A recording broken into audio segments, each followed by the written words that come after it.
کیسی تیری خود غرضی ڈرامے کے آنے والے ایپیسوڈز میں آپ دیکھیں گے شمشیر بابا صاحب سے کہتا ہے کہ میرے سامنے آپ اسے اپنی نفرت کا نشانہ اور ظلم کا نشانہ بناتے رہے، لیکن میں خاموش رہا، اس لیے نہیں کہ میں صحیح کو صحیح اور غلط کو غلط کہنے کی جرأت نہیں رکھتا، بلکہ صرف اس لیے کہ میں آپ کا احترام کرتا تھا، آپ کی عزت کا خیال تھا مجھے۔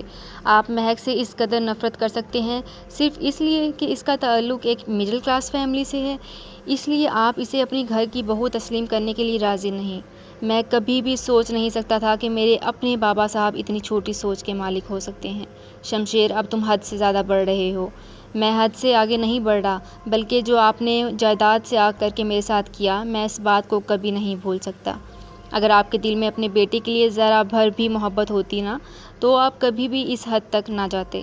تب بابا صاحب کو اپنی غلطی کا احساس ہوتا ہے کہ انہوں نے مہک کی نفرت میں آ کر اپنے بیٹے کو ہی کھو دیا۔ شمشیر اب کسی بھی حال میں اپنے بابا صاحب کو معاف کرنے کے لیے تیار نہیں۔ ادھر فروا دارا سے کہتی ہے کہ شمشیر کے پاس تو اب کچھ بھی نہیں رہا اور مجھے اس بات کا یقین ہے کہ مہک شمشیر کو ہر صورت چھوڑ دے گی۔ فروا، آخر تمہیں شمشیر اور مہک کے ساتھ مسئلہ کیا ہے؟ مہک شمشیر کو چھوڑے یا نہ چھوڑے، اس سے تمہیں کیا غرض؟ مجھے غرض ہے، مہک نے جو میرے ساتھ کیا، اس کے بعد میں اسے اس گھر میں تو کیا شمشیر کی زندگی میں بھی دیکھنا نہیں چاہتی۔ آنے والے ایپیسوڈز بہت ہی انٹرسٹنگ ہونے والے ہیں۔